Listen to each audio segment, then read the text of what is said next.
छात्रीसिंगदे scooty अममम पीरगनि लाउथोखरे।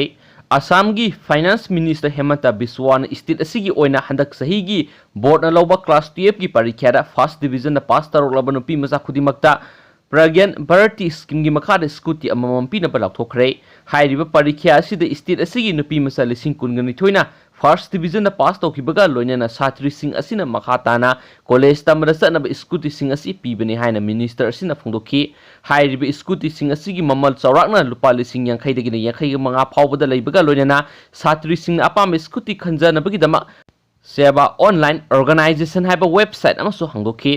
पनब याबदी education हक्सेलगी विभाग पुरीब minister असिना लैंगाक की ओजा खुदिमा अगस्त 30 फाउबगी मनुंग कोविड-19 टेस्ट तौथोनबा खंगनखिबा लेख्रबने।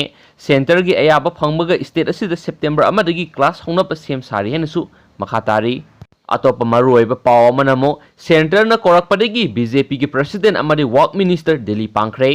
सेंटर की लुसिंगबसिंग न कोरकपदगी बीजेपी मणिपुर स्टेट यूनिट की प्रेसिडेंट एस टिकेंद्र अमदी work minister TS Biswajit ngasi Delhi दम इम्फाल थादोखरे। मखोय अनिबु सेंटर न कोरकलिबसि करी मरमगिनो हाइबा हौजिक फाउबगी ओइना सबसाब मरम खंग मंगमद्रि हेनसु मखा तारी। अतोप मरुओइबा पाव अमनमो मिरोलबी नुपीबु तमथीना फुरमबसिंग पुंग कुनगा मरिगी मनुंग वखल तामिननब लाकदबने। AMMDC हौखिबा अगस्त 15 थांग नुमिकी नुमिदांग वरंग पुंग 5 रोम ताबा मतमदा थौबाल डिस्ट्रिक्ट की मनुंग सना मोइजिंग लैंगोइजिनदा लैबा रोहिना मपुरोइबा मौलाना Bashir Ahmad मपाम ओइरिबा काइबुंग मयाय लेकाइदा Satapada मियोय अनिना यामना सथीबा मोंग फुरकपदगी हौजिक RIMS hospital पुखतुना लेकनरे।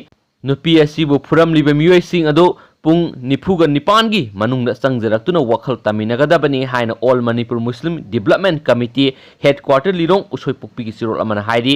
Committee असिना प्रेस थदरोप सिरोल असिना हाइरिबदी रोहिनाना माकी मपामगी युमगा नकना लैबा दुकान अमदा पोट लैरिङैदा करिगुम्बा वहंपोंग अमत्ता तौदना लेकाय अदुमक्तदा लैबा MD इथेम सै 19 अमदी MD असौबा सै 39 रोहिनादा नुंगदुम अमदी सेक्तुम न थजिलकपदगी रोहिनागी माय अमदी सिंद पानबदगी ज्ञान मांगदुन खुदक्ता वांदखि।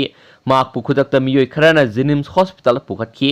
मियाम चरांगनबगी तंजा लौदुन रोहिनाबु नुंग अमदी सेकना थादुन सोलमलिबा MD इथेम अमदी MD असौबा मसिलमना अनि मफम अदुदगी सेनखि। थोखिबा थौदो असिगी मतंगदा थौबाल वुमेन पुलिस स्टेशन दा वकत पचतपा मतमदा कोविड-19 की लाइसेट असिना मरम ओइदुना केस लौदे हैरखि हाइरि। सोकपदगी हॉस्पिटल लाइकनरिबी रोहिना हौजिक मसा वाई संगदना लैरिबने। नुपीदा खुद थाबा हाइबसि पांगनबगी थवोंगनि। असिगुम्बा थवोंग असी मतम पुमदा कमिटी असिना याम हक्सिना लवी। मिरोलबी नुपी असी फुरमलिबा मियोय अनि पुंग 49 की मनुंगदा वखल तामिननबा कमिटीदा लाकदबने। करिगुम्बा लाक्तबा तारबदि लमदमसिदा लैरिबा कमिटी असिगा वखलोन मानबा सोशल सोसाइटी सिंगा लोइना मियोय अनि अदुगी मथक्ता लखटपम थोकपा थबक लखलकने हैनसु पाउसिन मखाताना फुंदोरखले।